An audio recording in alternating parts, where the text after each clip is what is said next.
Dos clases por los feriados que hubo. Así que bueno, vamos a avanzar materia lo más pronto posible. Si ya saben toda la modalidad, son dos exámenes parciales, un final, se hace 60% vale el examen, 40% se divide en un trabajo de investigación y un microparcial. ¿Sí? No tenemos un texto oficial, lo que tienen que hacer es leer de cualquier libro de medicina interna que tengan, Farrera, Cecil, lo que quieran. Todos los libros de medicina interna tienen casi lo mismo, ¿sí? Para el nivel que vamos a ver, eso es suficiente. Vamos a tocar las principales patologías gastrointestinales que ustedes como médicos generales que se están formando van a ver a diario en las emergencias. La patología gastrointestinal es muy frecuente, muy florida, no solo acá, sino en todo el mundo, ¿sí? Comemos por demás mal, nos alimentamos por demás mal, lesionamos todos nuestros órganos, así que siempre va a haber en la emergencia donde ustedes van a trabajar inicialmente, va a haber mucha patología gastrointestinal y la cual ustedes tienen que saber diagnosticar y ver si es una patología clínica, quirúrgica, si requiere internación o si requiere simplemente tratamiento y algún tipo de intervención, ¿no? Leve que pueda irse después a su casa. ¿Duda, alguna pregunta? ¿No? Bien. Hagan una lista, por favor, un listado. Pasen una hojita. Entonces, vamos a empezar la clase. Ya hemos perdido 2 clases, así que tenemos que volver un poquito. Vamos a ver desde el tubo digestivo, ¿sí? Todo el tubo digestivo que comprende el esófago. La cavidad oral la vamos a obviar para los otorrinolaringólogos, que ellos les van a explicar con más detalle eso, ¿sí? Entonces vamos a empezar por el esófago, el estómago, el intestino delgado, el colon y las 2 glándulas anexas importantes que hay, ¿no? El páncreas y el hígado, que prácticamente son un mundo. Siempre vamos a hacer un repaso anatómico. Esto ya es un repaso anatómico, ustedes han llevado anatomía, dominan el tema. Entonces, vamos a empezar con el esófago. Tiene una dimensión, las dimensiones son de 18 a 26 de largo, 2 a 3 centímetros de ancho. Esto es importante porque hay muchas patologías que alteran esto, que más adelante vamos a ver. Tiene una musculatura estriada y un músculo liso. Tiene 2 fibras, una fibra longitudinal externa y una circular interna.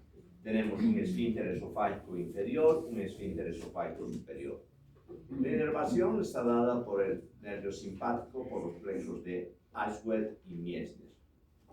Y también por el parasimpático, que es el vago, que siempre está en todas las estructuras. Estructuralmente tiene 4 capas, una mucosa, una submucosa, una muscular y una adventicia. El esófago es el único órgano del tubo digestivo que no tiene serosa, una capita más que protege, ¿no? Por lo tanto, todas las patologías infecciosas, las patologías tumorales se propagan mucho más rápidamente.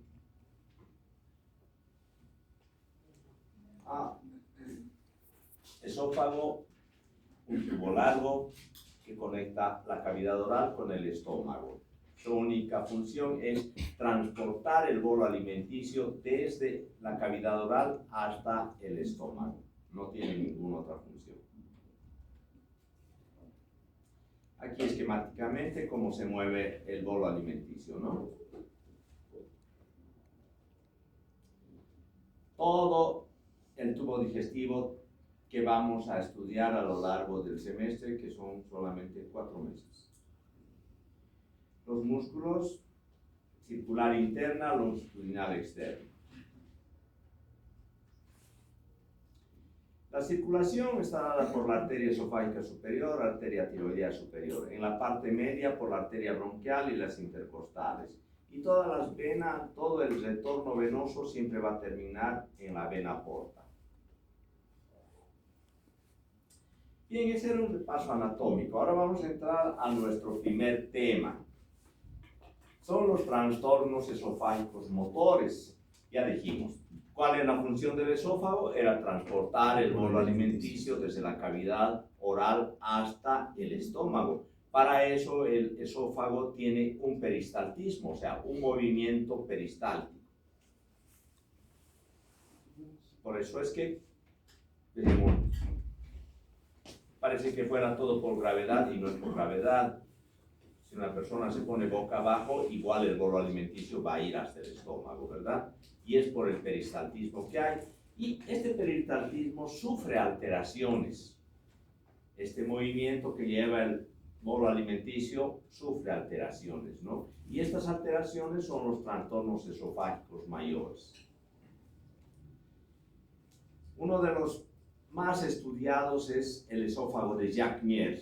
Antes se llamaba esófago en martillo, esófago en cascanueces, y era por la hipercontractilidad. O sea, el peristaltismo normal que tiene el esófago se vuelve hipercontráctil, o sea, el peristaltismo es muy aumentado.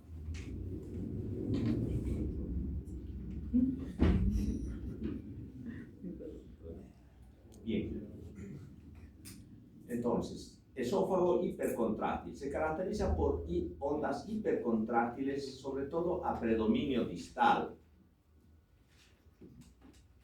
Esto durante mucho tiempo se lo llamó esófago de cascanueces, esófago de martillo. ¿Por qué? Porque causaba mucho dolor retroesternal agudo, intenso, que casi 100%, primero hay que descartar que no sea un infarto de miocardio, porque casi el dolor es muy similar. Si ven un paciente con dolor retroesternal muy intenso, lo primero que tienen que hacer es descartar que no sea un infarto. Si descartan que no es un infarto, puede ser que se trate de un esófago de Jacques-Mér. Entonces, ¿cómo diagnosticamos el dolor? La clínica. El dolor retroesternal va a ser muy agudo, va a tener disfagia, no va a poder deglutir los alimentos, va a tener como sensación de atascamiento. ¿Cómo? Y las cosas se quedan ahí. La pirosis retroesternal, pero lo más importante, como les digo, es el dolor torácico. El dolor torácico es muy intenso, es tanto que simula un infarto de miocardio. Entonces, teniendo esta clínica, descartando que haya un problema cardiológico, podemos sospechar que se trata de un esófago de Jacques-Mér, porque esto generalmente se presenta en la sexta o hasta séptima, octava década de la vida, ¿no? O sea, esto quiere decir que se presenta en personas de la tercera edad, igual que los infartos. El gold estándar para diagnosticar un trastorno motor siempre es la manometría de alta resolución. Manometría de alta resolución, como es un trastorno motor, es un trastorno del movimiento del peristaltismo del esófago, pues entonces hay que hacer una manometría. Su prevalencia no es muy alta, es muy baja, diríamos, ¿no? Siempre primero descartamos cualquier otra patología y de ahí podemos hacer una manometría, que lastimosamente no contamos con muchos manómetros. Sobre todo aquí en Cochabamba tenemos 2 equipos de manometría y no están disponibles. Bien, entonces, esófago de Jacques-Mér, hipercontractilidad de ondas a predominio distal, se presenta en la séptima, octava década de la vida, y siempre descartar que haya un problema cardiológico. El tratamiento, una vez que tengas la manometría de alta resolución, puedes utilizar inhibidores de la bomba de protones, puedes utilizar bloqueantes de los canales de calcio como el diltiazem o el verapamilo, también inhibidores de la 5-fosfodiesterasa como el sildenafil, que también se utiliza para la hipertensión pulmonar. Y también puedes hacer un tratamiento endoscópico, aplicar toxina botulínica los 4 cuadrantes, inhibes la contracción del músculo, la hipercontractilidad, y el tratamiento definitivo haces una miotomía endoscópica penoral, el POEN, que ese es un tratamiento endoscópico. Bueno, para que entiendan muy fácil, hipercontractilidad, dolor retroesternal, 6ª, 8ª década de la vida, y el diagnóstico con manometría de alta resolución.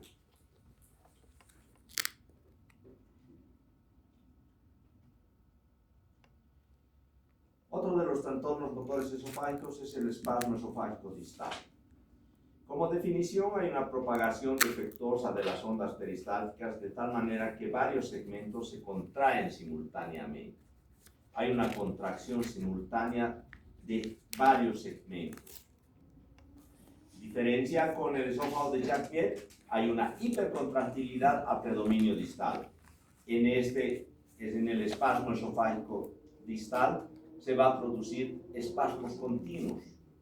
Simultáneamente se van a producir varios espasmos. Esto no causa tanto dolor, lo que sí causa es disfagia. Disfagia, el paciente no puede deglutir principalmente. El dolor torácico es leve, no es como el esófago de Jacquiet, y el diagnóstico siempre vamos a hacer con manometría de alta resolución. El tratamiento, bloqueantes de los canales de calcio, igual diltiazem o verapamil. Y tratamiento endoscópico, el POEN. La frecuencia de esta patología, el espasmo esofágico distal, es prácticamente baja, no la encuentras muy seguido.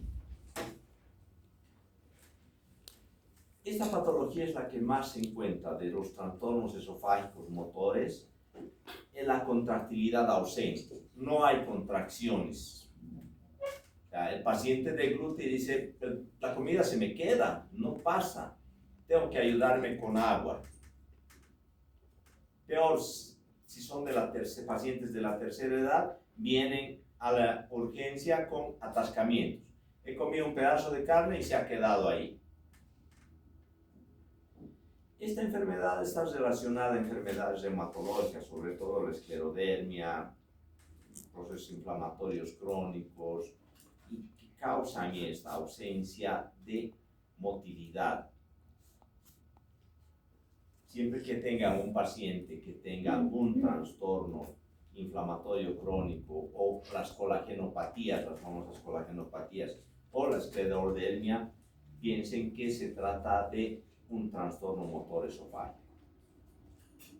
Hace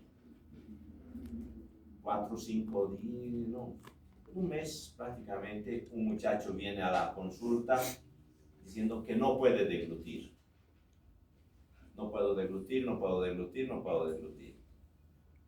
Chico joven, tengo mucha salivación, lo empiezo a revisar, veo que se descubre el abdomen, palpo el abdomen. Tenía piel acartonada, gruesa, seca. Inmediatamente, ¿qué pienso? Es una esclerodermia. Se me ha helado el cuerpo. La esclerodermia, diagnosticar una esclerodermia es una cosa que es una enfermedad progresiva, no responde muy bien a los corticoides o a la inmunosupresión, y era un chico de 20 años. Y ya venía del gastro, donde le habían hecho una endoscopía y no encontraron absolutamente nada, pero no se fijaron que el esófago no tenía contractilidad. Entraron buscando algo obstructivo y no había nada obstructivo. El endoscopio entró, todo bien, tomaron biopsias de estómago, gastritis y se lo mandaron. Pero ni siquiera le revisaron el abdomen, no tocaron la piel. Solo tocando la piel te das cuenta, esto no es normal. Y fue una cosa muy desagradable, ¿no? Reclamamos al hospital y todo, porque mientras más rápido inicien el tratamiento es mucho mejor. Y bueno, después le mandamos a hacer su manometría de alta resolución, le mandamos con el reumatólogo que confirmó que se trataba de una esclerodermia y bueno, ya se fue. El tratamiento le damos procinéticos, blacisaprida, cimetaprida, domperidona, metoclopramida, hay muchos prokinéticos, ustedes deben conocer bastante de eso. Ya llevaron fármaco, ¿no? Sí. Bien. Estos sí van a encontrar, pero siempre pregunten, siempre vean y no solo se queden con, porque este chico venía ya con sus estudios, disfagia, decía, y venía con su endoscopía que decía que no había nada, pero con solo tocar la piel te das cuenta de que su enfermedad es otra cosa. Estos sí van a encontrar, no es raro. Entonces, ausencia de contractilidad, tiene sensación de atascamiento, no come, pérdida de peso, tiene sintomatología de reflujo gastroesofágico y bueno, el diagnóstico siempre, como es un trastorno motor, siempre hay que hacerlo con una manometría de alta resolución. Y el tratamiento es simplemente paliativo, porque no vas a alterar el curso de la enfermedad dándole procinéticos, es simplemente para que pueda deglutir mejor. Y hay que mandarle al reumatólogo y el reumatólogo va a hacer su tratamiento. Este es el POEM que les hablaba, ¿no? La miotomía femoral endoscópica. Se entra con el endoscopio, se pasa la mucosa y se entra hacia la capa muscular. Y en la capa muscular, acuérdense, anatomía en el pasado. El esófago tiene dos capas musculares, una circular y una longitudinal. Entonces lo que haces es seccionar la capa circular en los 4 cuadrantes. Con eso evitas que haya la hipercontractilidad. La manometría de alta resolución consiste en introducir un catéter que tiene sensores cada 2 centímetros. Y esos sensores te van dando la información en una computadora. Te dicen, el esfínter esofágico superior tiene un tono de tantos, tiene una relajación de tantos. El movimiento peristáltico del esófago está conservado, está alterado o está ausente. Lo mismo te da del esfínter esofágico inferior. Y este es el informe que te da, es chino básico, pero por suerte te da informe en español y está perfecto. Porque las imágenes son muy complicadas, ¿no? Otra de las enfermedades frecuentes que hay a nivel de Sudamérica es la acalasia. La acalasia la van a encontrar mucho en Bolivia, en toda Sudamérica. ¿Por qué? Porque es producido principalmente por un parásito. Este parásito se llama Trypanosoma cruzi, que es el causante de la enfermedad de Chagas. Tenemos muchos Chagas todavía en Bolivia, en toda Sudamérica, en el norte argentino. En realidad, quien descubrió Chagas es un médico brasilero. Entonces, por definición, la acalasia es incapacidad de relajación del esfínter esofágico inferior y aperistalsis del cuerpo esofágico.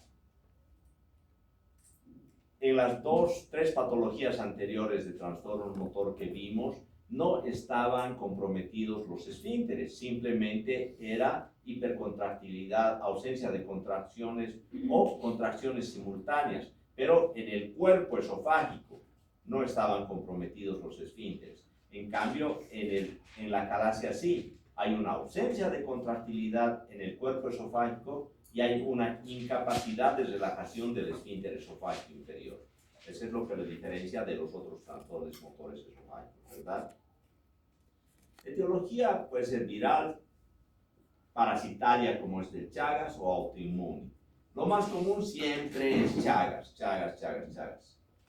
Diagnóstico, va a haber disfagia, odinofagia, una halitosis marcada.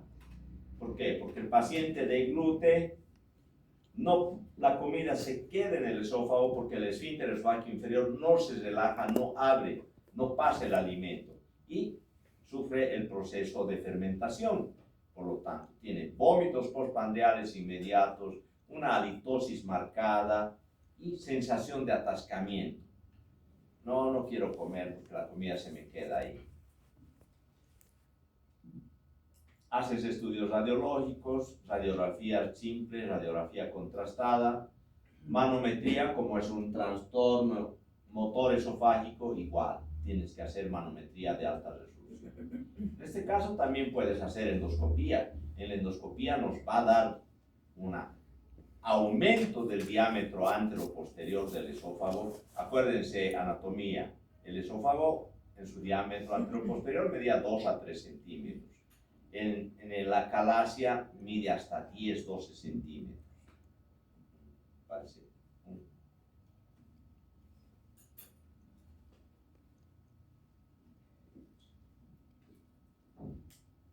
Se ha estudiado mucho al Chagas, ¿no? Se ha estudiado mucho porque tenemos mucha prevalencia de esta enfermedad.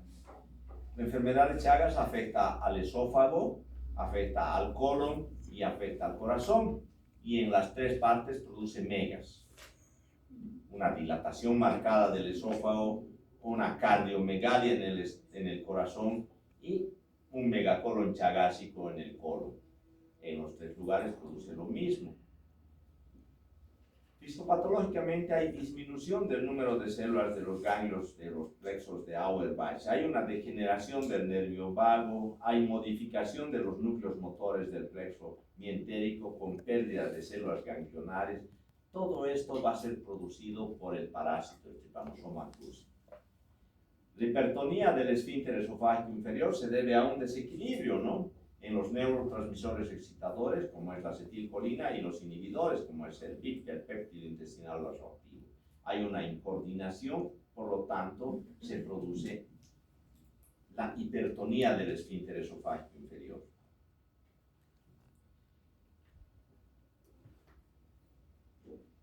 Bueno, esta es una imagen de la calasia, ¿no? Esquemáticamente.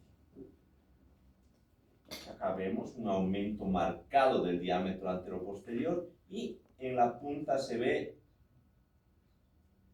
que el contraste apenas pasa filiformemente. Este es el signo de punta de lápiz o pico de pájaro. En una radiografía simple de tórax ves aumento del mediastino. Esta es una clasificación en 4 grados de la calasia, es una clasificación de rayos X contrastado, ¿no? Y esto siempre va a verse por el aumento del diámetro anteroposterior. En el grado 1 apenas está aumentado hasta 4 o 5 centímetros el diámetro anteroposterior del esófago. En el grado 2 ya tenemos hasta 7 centímetros. En el grado 3 tenemos más de 10 centímetros. Y en el grado 4 tenemos un esófago sigmoideo que se llama. Ya no tiene esa estructura tubular que tenía. Ya es un esófago como si fuera un intestino. Entonces, esto es una clasificación radiológica de la calasia. Tratamiento, farmacoterapia, dinitrato de isosorbide, 5 a 10 miligramos. Siempre vamos a tratar de hacer que se abra el esfínter esofágico inferior. El tratamiento consiste en eso. No podemos modificar el daño que se ha producido por el Trypanosoma cruzi sobre los plexos ganglionares. Ya no se puede modificar eso. Entonces lo que hacemos es dilatar el esfínter esofágico inferior. Hacemos dilataciones neumáticas, abrimos, cosa de que el alimento pueda pasar. También podemos utilizar inyecciones de toxina botulínica. Inyectamos en los 4 cuadrantes del esfínter esofágico inferior y hacemos que esto se dilate y pueda el paciente deglutir. Y el tratamiento definitivo es la miotomía de Heller, ¿no?, que es como el POE, pero quirúrgico. Seccionamos en los 4 cuadrantes el esfínter esofágico, las fibras musculares del esfínter esofágico inferior, y hacemos que el paciente pueda deglutir. ¿Cuáles son las complicaciones? Obviamente va a haber una esofagitis, una enfermedad por reflujo gastroesofágico, y lo más complicado son las neumonías por aspiración, como el paciente tiene la comida retenida ahí, en la noche cuando está en decúbito, el reflujo sube hasta arriba y entra a las vías respiratorias y termina con unas neumonías por aspiración. ¿Todo bien hasta ahí o estamos yendo muy rápido? Está bien. ¿Está bien? Okay. Endoscópicamente entras y ves un esófago súper dilatado con restos de alimentos.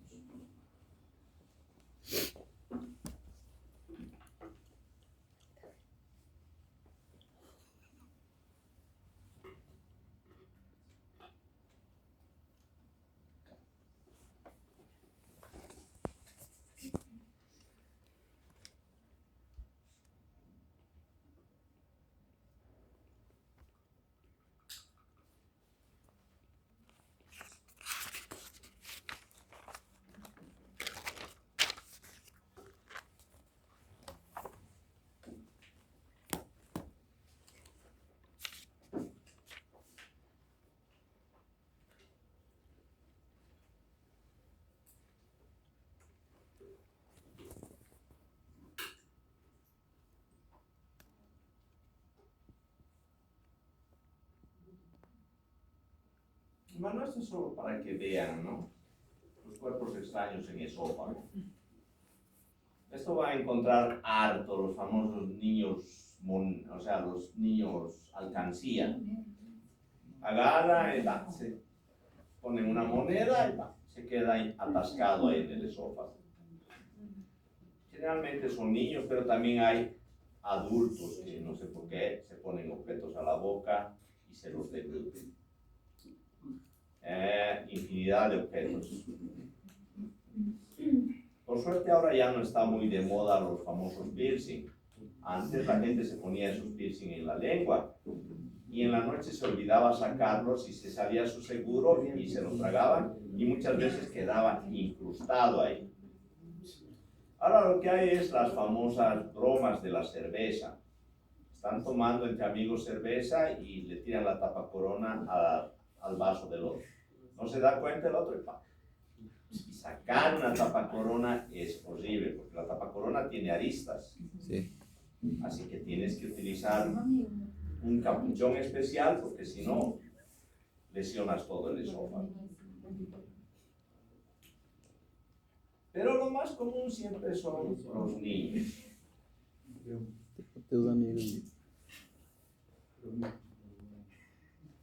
Este es fue algo muy gracioso. Alguien que estaba comiendo conchas marinas absorben y no sé qué pasó, pero se lo comió. El problema de esto fue que, si se fijan a este lado, ya está produciendo una úlcera. O sea, la concha marina tiene un filo. Fue bastante difícil extraerlo, pero se lo trae. Los cuerpos extraños siempre te van a dar sensación de... Alguien estaba agarrando una pila en la boca y se lo tragó. Panazo. Se encuentra un montón de cosas. Los cuerpos extraños, manifestación clínica siempre va a ser disfagia, dolor retroesternal o sensación de cuerpo extraño. Lo más peligroso de esto es las famosas pilas moneda. Esas pilitas redonditas que hay, eso contiene un material corrosivo, que si se queda mucho tiempo en el esófago, se libera ese material y perfora esófago, perfora estómago y muy pocas veces logra salvarse, se muere.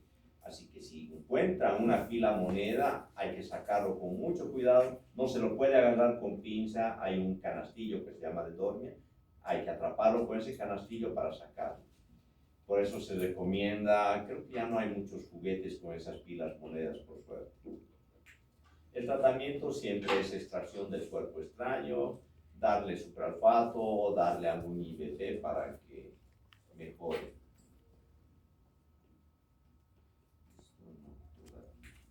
Bueno, ahora vamos a ver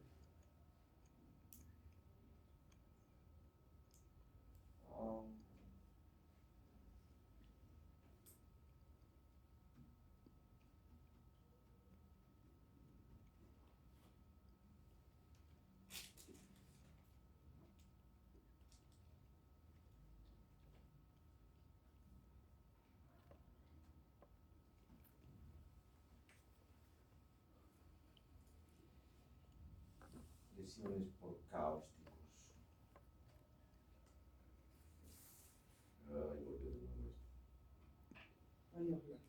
Botón. Bueno, acá tenemos botones, tenemos todos los objetos que se puedan imaginar.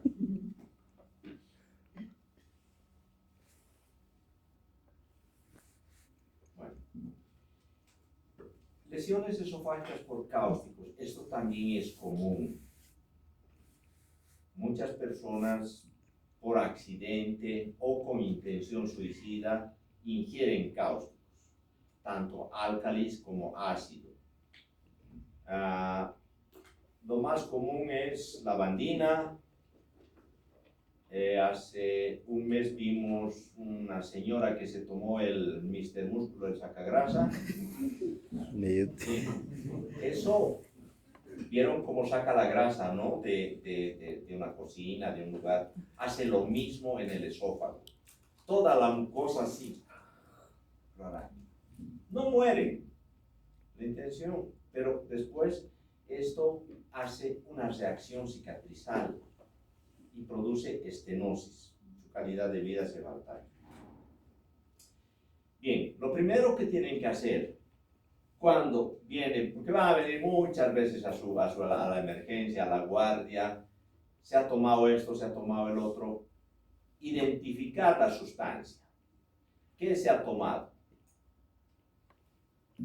Lavandina, soda cáustica, ácido, líquido de batería, anticongelante, se toman muchas cosas.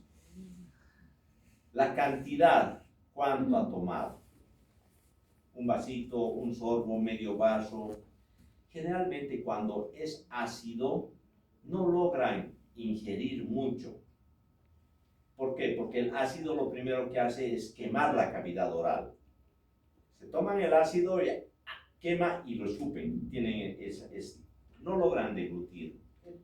Si degluten también, degluten muy poco. Lo más que se va es a la vía aérea. Pero el problema es con los álcalis. El álcalis, la lavandina, se lo toman sin problema. La soda cáustica también. Mr. Músculo, los sacagrasas también. O sea, no produce esa repulsión tanto, ¿no? Entonces, ¿qué vamos a hacer? Identificar la sustancia. Cuantificar cuánto ha tomado. Después, estabilizar al paciente. Siempre estabilizar la vía aérea. ¿Por qué? Porque hay mucha gente que al tomar se entra a los pulmones y produce neumonías. Neumonitis por respiración, broncoespasmos, eso puede producir muerte, ¿no? Acá lo puse con mayúsculas. Nunca inducir el vómito. Jamás. Si tomó ácido, bueno, le quema la boca, causa daño en el esófago, llega al estómago y no pasa nada. El estómago es una cavidad que tiene un pH ácido, entonces nada. Si tomó un álcali, llega al estómago, con el pH del estómago se neutraliza, en el estómago casi no pasa nada. La lesión siempre es a nivel oral en el esófago. Entonces, jamás producir vómito, ¿por qué? Porque va a quemar al entrar y va a quemar al salir. O sea, doble quemadura. Tampoco van a ponerle el famoso carbón activado, esas cosas que ponen. No sirve de nada. ¿Por qué? Porque si llega al estómago, como les dije, se neutraliza. Si es ácido, con el ácido no pasa nada. Si es álcali, con el ácido se neutraliza. Nada. La mayor lesión siempre es en el esófago. Entonces, estabilizamos. Primero, cuantificamos cuánto ha tomado, qué ha tomado, identificamos la sustancia. Estabilizamos la vía aérea. Vemos que el paciente esté respirando bien, que tenga una buena saturación, le ponemos su mascarilla o le ponemos puntas nasales, lo que quiera. Nunca inducir el vómito. Jamás. Tenemos que utilizar antibióticos. Vamos a utilizar antibióticos de amplio espectro. ¿Por qué? Porque en la cavidad oral tenemos más de 20 millones de gérmenes. O sea, al lesionarse la mucosa del esófago, entonces es un caldo de cultivo. Usamos corticoides. ¿Por qué usamos corticoides? ¿Alguien sabe? ¿Cuál es la función del corticoide? Tiene 3 funciones, ¿verdad? ¿Sí? ¿No? Tal vez. Nada. Es un potente antihistamínico. Te pica la abeja, te pica una alergia, corticoide, antihistamínico poderoso.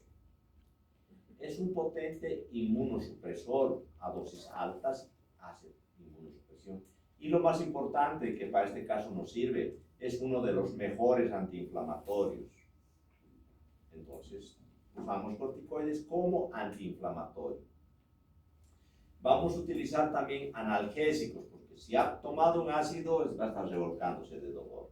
¿Por qué? Porque las lesiones que producen la cavidad oral son muy importantes. Le damos analgésicos, incluso podemos darle opioides, no hay problema. Y podemos utilizar sucralfato. El sucralfato es una sustancia a base de aluminio que lo que hace es pegarse a la mucosa.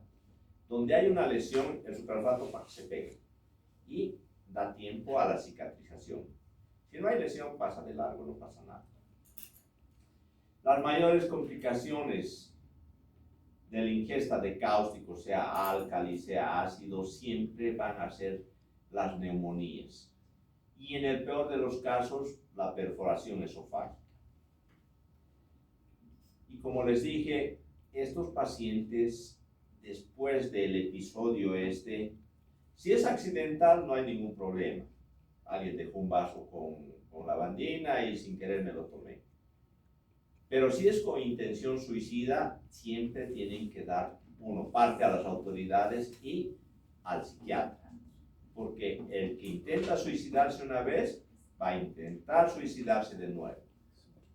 Entonces te está avisando, está diciendo, help, ayuda, ayuda. Así que siempre avisar al psiquiatra, ¿sí?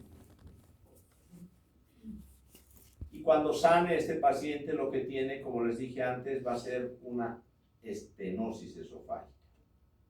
Y el paciente no va a tener calidad de vida. ¿Por qué? Porque ya nunca más va a poder deglutir. A estos pacientes lo que se les hace es colocarle una gastrostomía de alimentación y ahí se alimentan por ahí.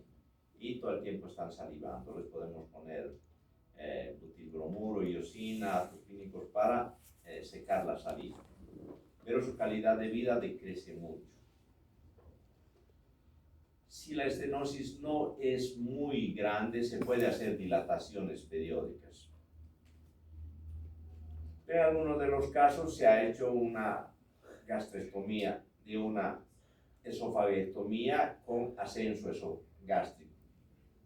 Cortamos ese pedazo que está estenosado, horizontalizamos el estómago y lo abocamos al pedazo de esófago que ha quedado. Bueno, no mueren. El gran porcentaje de los que ingieren cáusticos con intención suicida no mueren. Pero sí su calidad de vida después de esto es muy lamentable. Entonces, esto van a verlo harto todo el tiempo, especialmente cuando hay fiestas. Cuando hay fiestas, la gente se embriaga, está bajo efectos del alcohol, se pelean con el novio, el marido, y dicen, voy a matarme, va a sufrir cuando me muera. Y no se mata. Sí. Y se toman esto.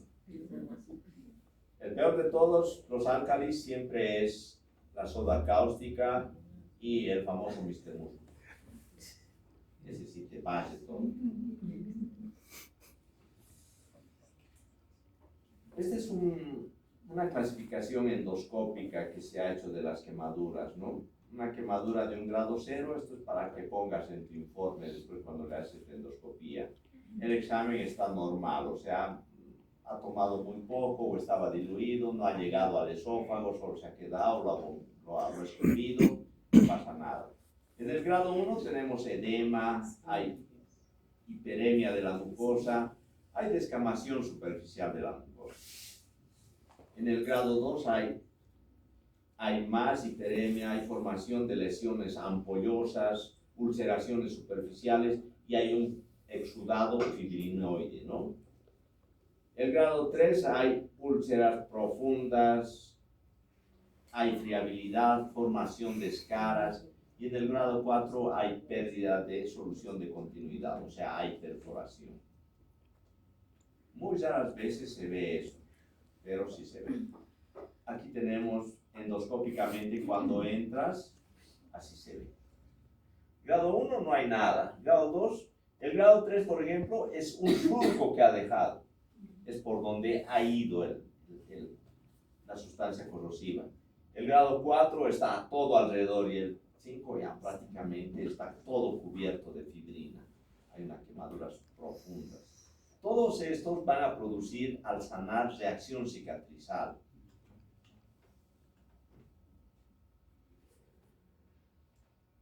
Bueno, ¿están cansados o continuamos? ¿Estamos bien? A mí me da igual.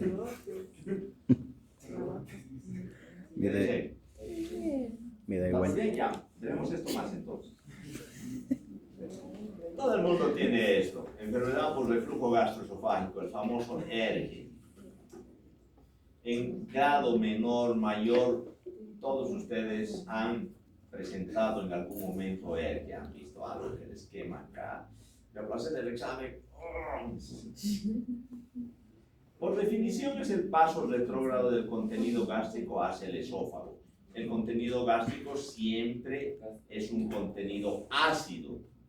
El esófago no está preparado para recibir un contenido ácido, por lo tanto se produce lesión.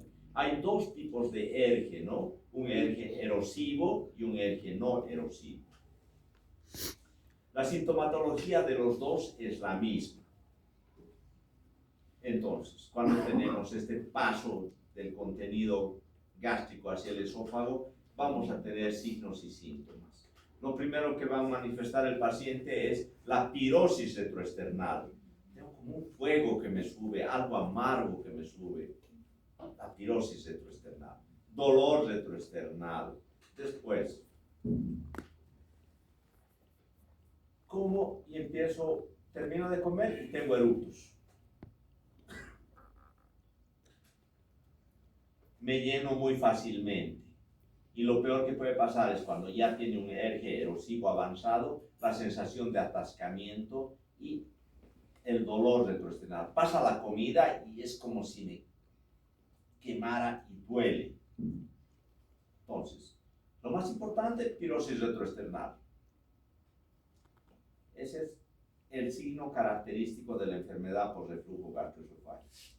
Podemos pedir una radiografía contrastada, donde vamos a ver cómo el contraste refluye hacia arriba. En la endoscopía digestiva alta vamos a ver si se trata de un ERGE erosivo. El ERGE erosivo te va a producir esofagitis, o sea, te va a producir lesión del esófago. Y el ERGE no erosivo no produce esofagitis, no produce lesiones, pero sí da sintomatología. También podemos pedir una manometría esofágica y lo más importante, pedimos una pH-metría esofágica. O sea, medimos el pH esofágico. Vemos si es un pH alcalino, porque también se ha dado manifestaciones cuando los pacientes, sobre todo, son colecistectomizados. Hay muchos pacientes que son colecistectomizados que tienen mucho reflujo biliar hacia el estómago y este reflujo incluso llega hacia el esófago. Entonces vemos ácidos biliares en el esófago, que es completamente alcalino, ¿no? Entonces la pH-metría esofágica nos va a servir mucho para diagnosticar ERGE, sobre todo no ERGE erosivo.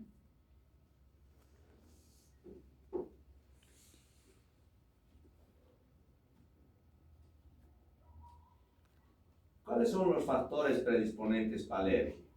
Ingesta de abundante cantidad de alimentos o líquidos, aumento de la cintura abdominal, ingesta de tabaco, alcohol, grasas y mentas. Hay mucha gente que agarra y se come un pique entero y 2 cervezas. La capacidad del estómago es más o menos de 1500 ml. Entonces rebasa esa capacidad. Y al rebasar esa capacidad, obviamente, va a refluir hacia afuera. Entonces, vence el esfínter esofágico inferior y se produce el reflujo gastroesofágico. O hay gente que se toma 10 cervezas sin problema. Son 10, casi 10 litros de cerveza. Y obviamente que va a refluir, va a haber reflujo. Aumento de la cintura abdominal. Cuando aumenta la cintura abdominal, obviamente aumenta la presión intraabdominal y el aumento de la presión intraabdominal va a favorecer el reflujo, ¿no? El tabaco y el alcohol, las grasas y las mentas, que uno cree que, bueno, no, una mentita voy a chupar, disminuyen el tono del esfínter esofágico inferior. Al disminuir el tono del esfínter esofágico inferior, favorecen el reflujo. Bien, ¿cómo tratamos el ERGE? Primero modificamos el estilo de vida, le vamos a decir obviamente, no te comas una pizza entera más 3 litros de Coca-Cola, porque estás rebasando el límite de la capacidad de tu estómago. Tienes que bajar de peso, disminuir la cintura abdominal, porque eso hace que aumente la presión intraabdominal y favorece el reflujo.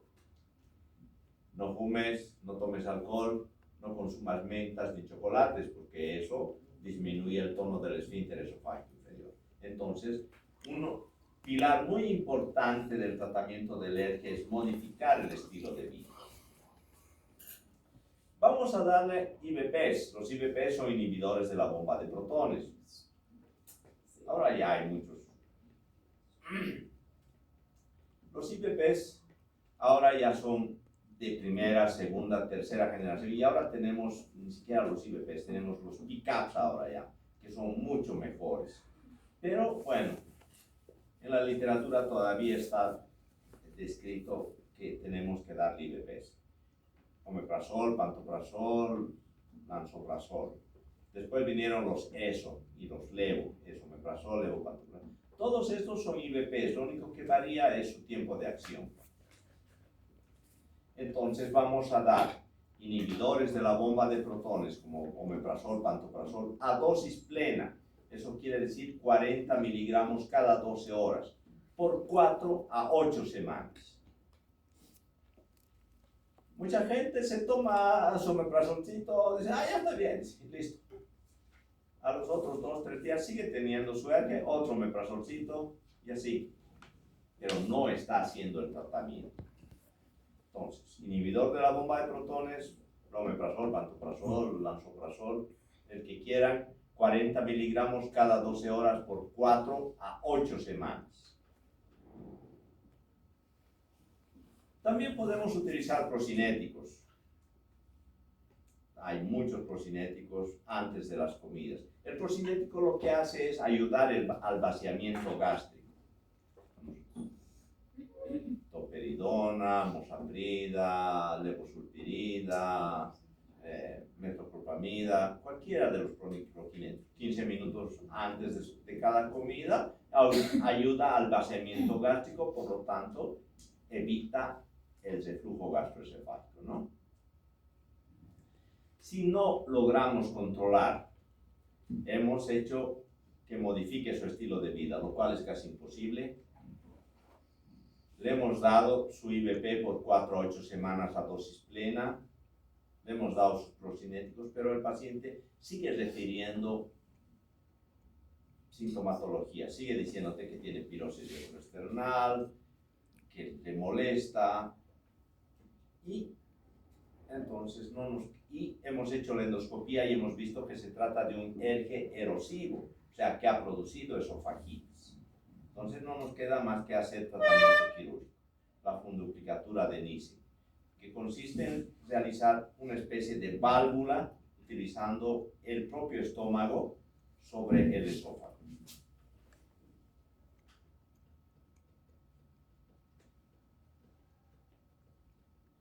¿Cuáles son las complicaciones del ERGE? Vamos a tener estenosis esofágica, vamos a tener otalgia, gingivitis, bronquitis, asmas, neumonías. Esto todo por el reflujo nocturno.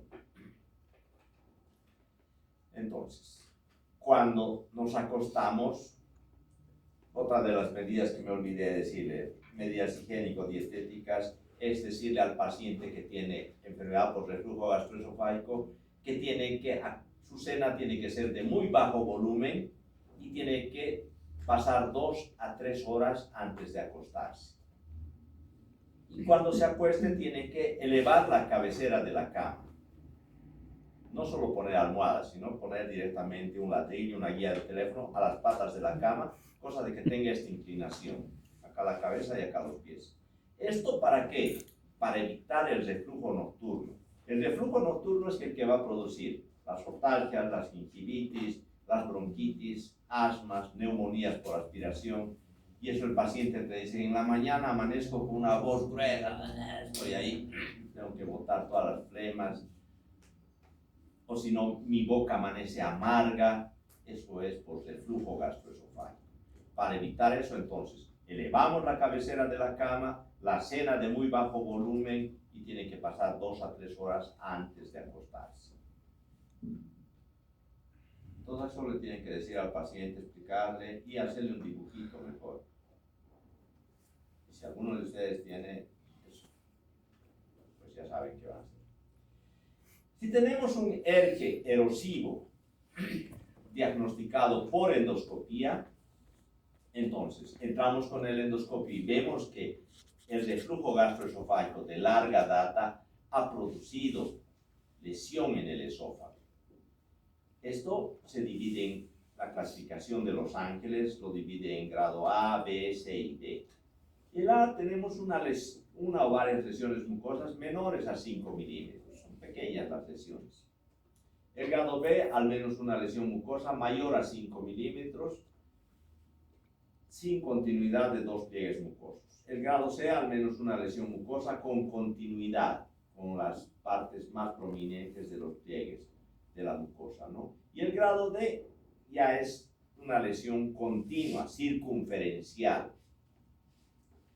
Tenemos que evitar llegar a una esofagitis grado C o grado D. ¿Por qué? Porque después de esto, si la lesión continúa, el paciente va a tener el famoso esófago de Barrett. Y el esófago de Barrett es una lesión preneoplásica. Por una simple esofagitis puedo terminar teniendo un cáncer de esófago. Entonces, tratamiento de la esofagitis. Importante, modificar el estilo de vida. Inhibidores de la bomba de Petón es el que tengas, omeprazol, pantoprazol, a doble dosis o dosis plena, 40 miligramos cada 12 horas por 4 a 8 semanas. Y así evitamos la esofagitis. Y si ya tiene esofagitis, con mayor razón. Esto más vamos a ver, la esofagitis eosinofílica. Esta es una especie de alergia que se da, tiene toda la sintomatología de la enfermedad por reflujo gastroesofágico. Va a tener pirosis retroesternal, incluso sensación de atascamiento, todas esas cosas. Por definición es el resultado de la inflamación del esófago por proliferación de eosinófilos. Siempre que hay una proliferación de eosinófilos es porque hay una respuesta inflamatoria a algún alimento, o sea, es una respuesta de tipo tópica, o sea, alérgica. Por eso hay una proliferación de eosinófilos. Y se ha visto que hay muchos alimentos que causan esto. Uno de los principales es los compuestos por soya. La salsa de soja es muy alergénico. Después jamón, pescado, infinidad de productos que pueden causar proliferación de eosinófilos en el tercio distal del esófago. Diagnóstico, la clínica siempre va a ser disfagia, atascamiento, vómitos, y hay un antecedente, el paciente tiene alguna otra reacción tópica, así ¿tienes alergia a algo? Le preguntas y él te va a decir, sí, al pescado, a la lana, al pelo de gato, al chocolate, a infinidad de cosas. Y también alérgica medicamentosa.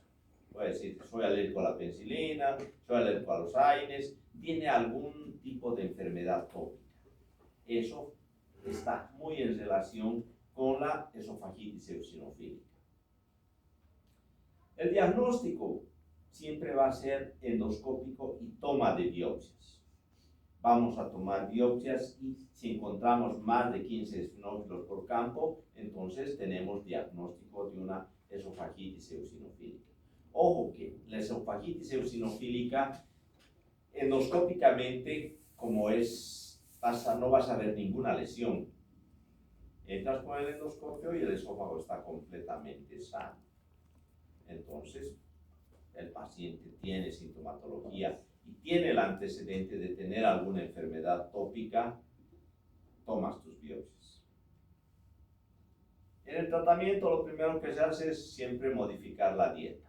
Dieta. Todo lo que sea alergeno, evitas. Chocolate, soja, mentas, pescado. Hay muchas otras dietas que no estoy muy al tanto. Lo mandas con la dietista. Como es una reacción alérgica, vamos a utilizar corticoides. La fluticasona o la betametasona puedes utilizar en spray inhalatorios que también entran al esófago, ¿sí? Y aplicación con esteroides endovenosos o por vía oral.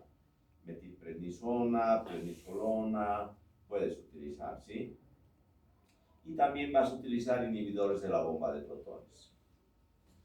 Las complicaciones pueden tener, lo que más tienen esto siempre es estenosis. La reacción inflamatoria por los eosinófilos es muy marcada y a la larga produce estenosis del esófago. En el tercio distal se va a estenosar y tenemos que hacer dilataciones periódicas y hacer tratamiento, ¿no? Y puede haber también neumonías por aspiración. ¿Duda, pregunta hasta acá?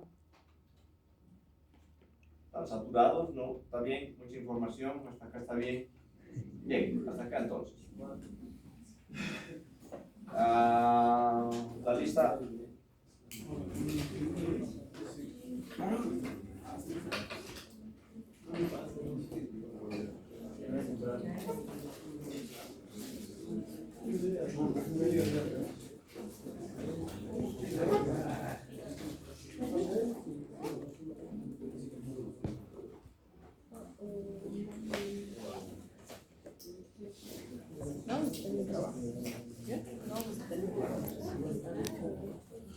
¿Qué? Ah, bueno. Me parece perfecto. Sí.